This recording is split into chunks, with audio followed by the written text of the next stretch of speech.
So yan, Cyrus ha, yan ang ano natin ha. Kapag ka dadaan ako na malinis, magbibigay ako ng pera. Gaya na ipangako po natin, bigyan natin ng isang sakong bigas. Yan, ano yan, 50 kilos yan. Diyan mo na lang siguro sa ano. Ayos.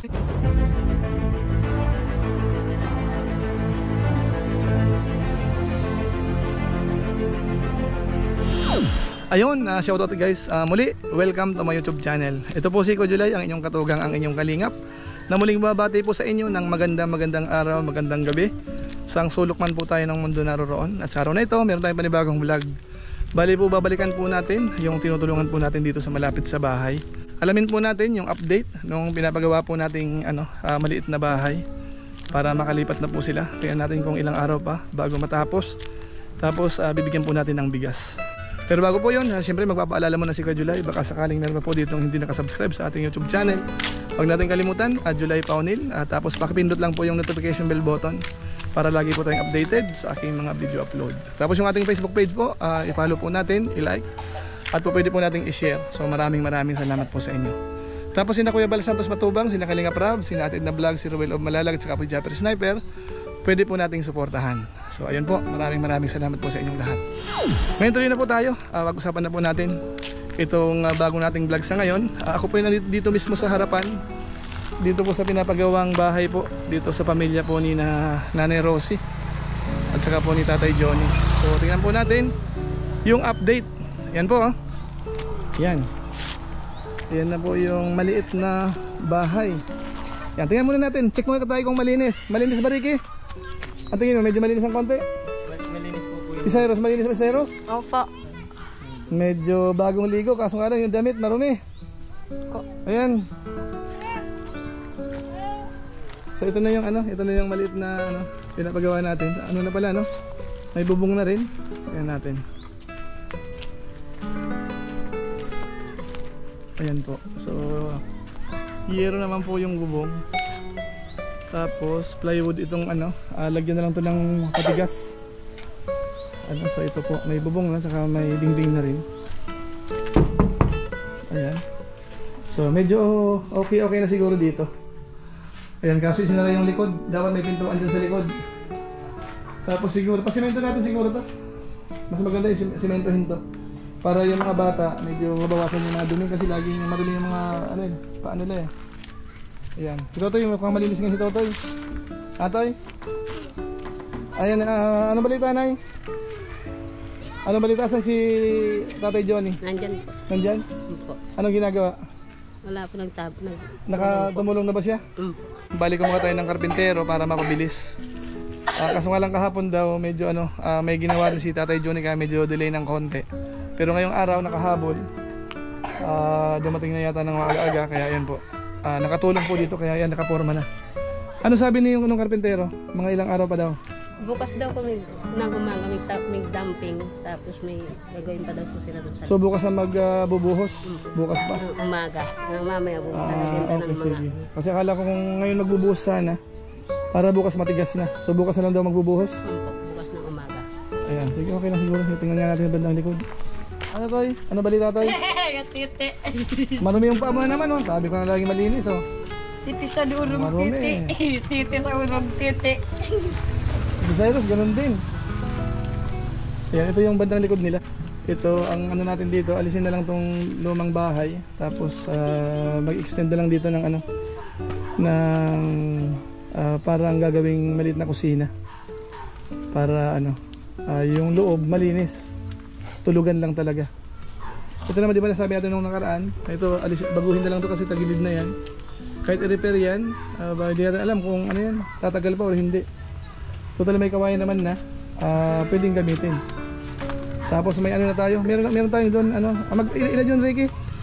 Ilang ilang nipa yun yung binili mo? Ilang piraso yun? 200 po. Yung pawid, 200 yung pawid natin. 200. So mga 200, tingnan natin kung magkakasya siya. Kaya magkakasya. Tapos para na yan, maunti-unti ni Tatay Johnny. Kailan daw balak alisin yung Tawagin mo muna kasi pakitawag mo si Johnny. So yun po, ito na po si Tatay Johnny. Kausapin natin. Ano ho balak nyo doon sa may likuran? Yung lumang bahay. Di ba nung nakaraan sabi ni Buboy, gawa ng panibago? Sa palagay mo, kasi ikaw na po ang gagawa niyan, ano balak mo? Kuha na sana sa atok. Itaas na sana yan. Palitan yung bubong na lang pero hindi na sa gigibain. Din. Wag lang gagawa ng panibagong extension. Itaas na sana atopan sa. Ayusin mo lang yung bubong niya, yung pinakabubong. Oo. Kaya mong gawin yan ha? Oo. Kaya mo nang gawin yan ha? Kasi may ano na tayo, may mga kawayan naman, tapos yung pawid, bibigyan kita ng pawid. Bumili na ako ng pawid. 100 o kaya 200 siguro yon. Yung pangtali na lang ang ano. Dadalahan kita. Ano? So bali, halika, tingnan natin. Bali, ang gagawin daw ni dito, Tatay Johnny, mga katugang, mga kababayan natin. Wag na lang igibain to. So, itataas niya ito ng konti, tapos ano, lalagyan ng bagong bubong, tapos iludugtong na lang dito. Kaysa naman sa gibain to, tapos gagawa pa ng panibago. So, mahihirapan daw siya. Mas mahirapan, no? Para madali. So, mas madali na yung ganun? Oh, sige. Walang problema. Bali, papadala ko dito yung ano yung pawid. Kasi may nabili na tayong pawid. So, ayan ang anahin natin. Ano? Kasi dyan sa ano, medyo talagang magulo sa loob talaga eh, masikip. Dapat na. So dito, at least pag nabuo po ito, Tatay Johnny, at least lahat ng gamit nyo, dito na sa loob. Lahat ng ano. Yung doon, ano lang yun, parang kusina nyo. Kung ano kayo, magluluto. So, yun ang magandang gawin. Ayan. Kaso nga lang Tatay Johnny, ano, di ba ano natin nung ano, laging malinis sana, no? Diyan sa bungad medyo malinis. Dito hindi masyado uli, ano? Although ginagawa pa naman. Kasi ganito po yun, ano? Kasi yung mga viewers natin, ang lagi talagang sinasabi, malinis. Pag wala na pong mga ginagawa. Oo, pati yung mga bata. Pero malinis. Kasi yung iba kasi, ano, yung iba nagsasabi sa atin, parang gusto rin tumulong yung iba. Kaso nga lang, ang napupunan nila, ano daw, medyo mga madungis daw dito. So, ang inaano namin dito, sana, ano, kahit na hindi na ako nagbablog dito, sana laging malinis dito sa inyo. Dahil, ano, kasi kamukha nung nakaraan, may tumulong sa inyo eh. Dito sa panggastos, may nagpadala, no? Kasi nga po pala, no? Pasalamatan ko sandali si, si Ma'am Nel, dyan po sa LA, California. Although sabi niya, wag nang banggitin yung pangalan. Kaso nga lang po para maging transparent po tayo, gusto nating pasalamatan din. Nagpadala po siya ng at umabot po ng 6,400. Sabi niya nung una, pambili ng pawid. Tapos sabi ko, dahil yero na gagamitin, binili natin ng pawid yung ilan, tapos isinama na po natin sa pambili ng bubong. Kasi yung gastos natin dito sa ngayon, nasa ano na po yata, 25 yata more or less. Sa sunod siguro magbibigay po ako ng update kapag katapos na po ito.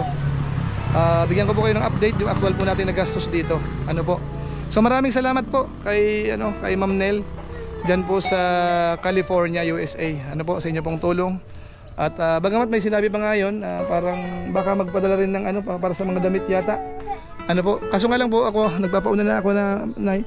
Kasi kahit anong bigay po ng bagong damit sa inyo, kapag hindi mo inalagaan yan, wala rin po yan. Mamaya itapon mo lang po yung mga damit kapag marumi na. Hindi po, naghalaga po. Diba? Yan, umiyak na naman yung bata. Nung nakaraan, nag-off comment si YouTube dahil umiiyak yung bata. So ikakat ko po yung umiiyak yung bata. So yan, umiiyak na po. Ikat po muna natin. So yan po nanay, tatay, ayun po ang tumulong sa atin. Ano po masasabi niyo? Maraming pong salamat sa yung tumulong. Si ano po yun, si Ma'am Nel sa US, California. Nagpaabot siya ng konting tulong. Pandagdag dito sa pinapagawang pabahay. Ano po? Ngayon ay di ba nung nakaraan, tinanong kita nung kung wala ka ng bigas. Ngayon ba may bigas na kayo? Wala. Meron po pa yung binigay niyo pa po. Yung binigay ko kahapon, isang araw. Isang araw. Kasi ganito yung mga kalingap. Kaya sabi ko, bibigyan ko ng bigas. Kaso nga lang hindi pa nagigiling sa bahay. So ang ginawa ko namin kahapon or nung isang araw, nagdala ko ng konti para may maisaing ho sila, no? Pero sa pagkakataong ito, bigyan natin sila ng gaya na ipangako po natin, bigyan natin ng isang sakong bigas. Ayan. Yan pinakuha natin kay Ricky. Sige Ricky, para may isaing sila.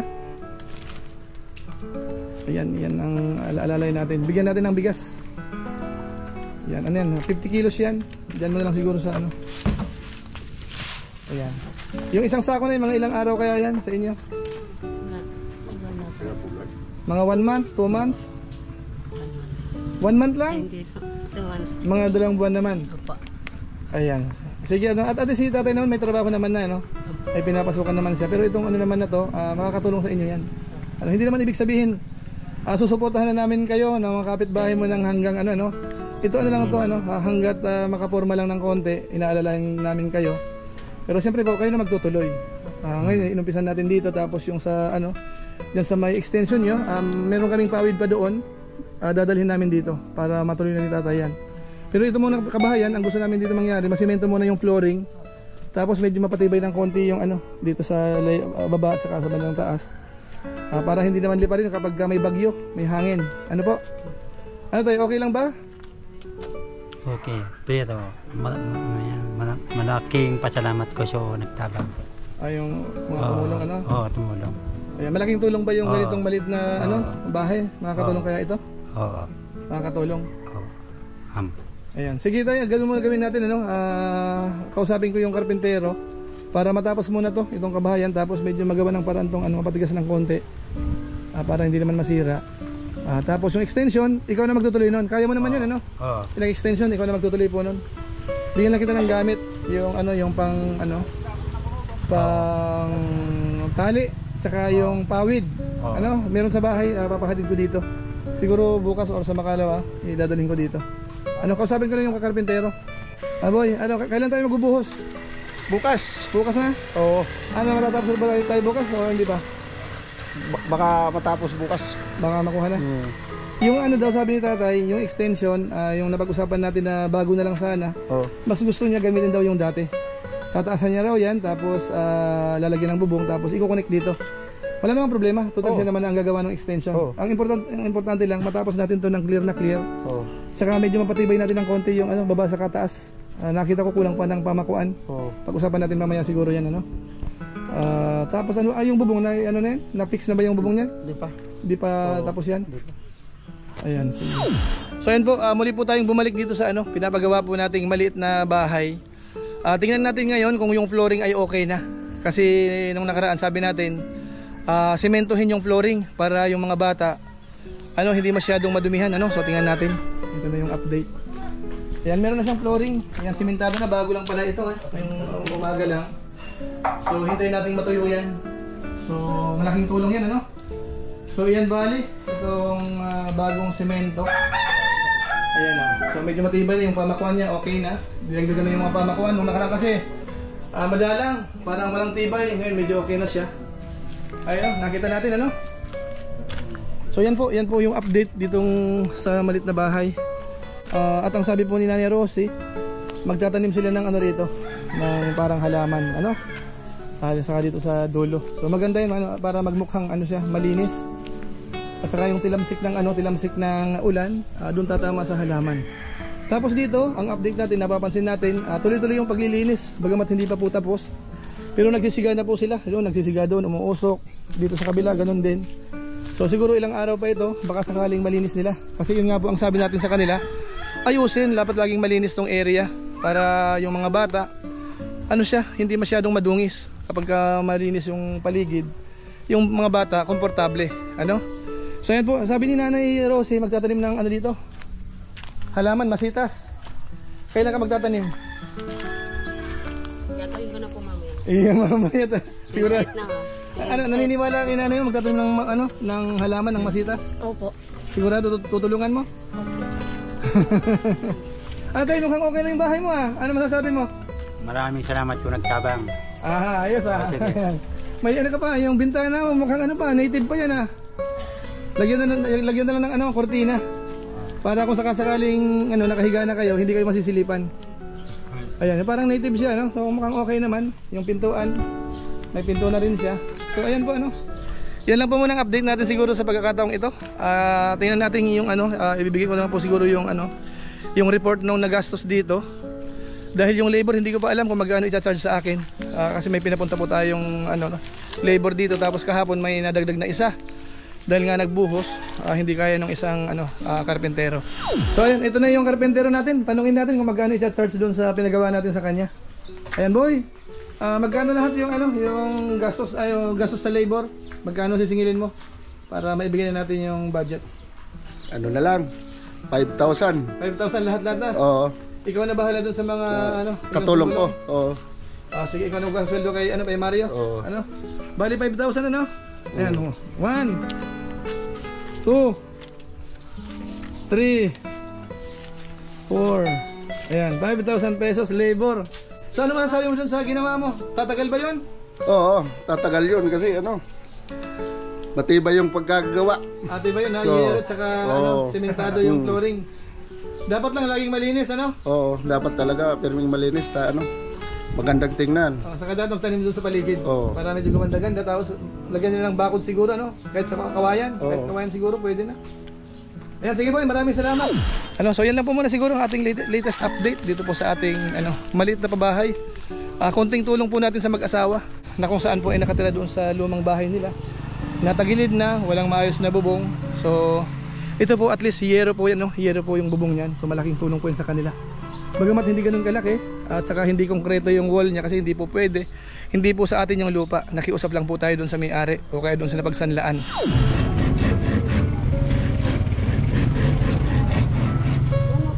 Sayro sa iyan ang ano natin ha. Kapag ka dadaan ako na malinis, magbibigay ako ng pera.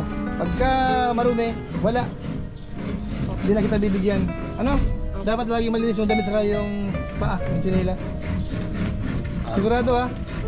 Kaya lang po muna, no? So siguro po pansamantala magpapaalam po muna tayo. Pero gaya po ng dati, meron lang po muna tayong isa shout out.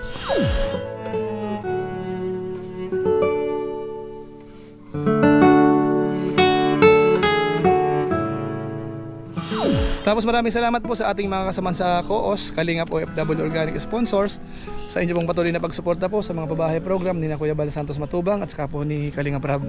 Maraming salamat po sa inyo. So muli, ito po si Kuya Julay, ang inyong katugang, ang inyong kalingap na pansamantalang nagpapaalam po muna.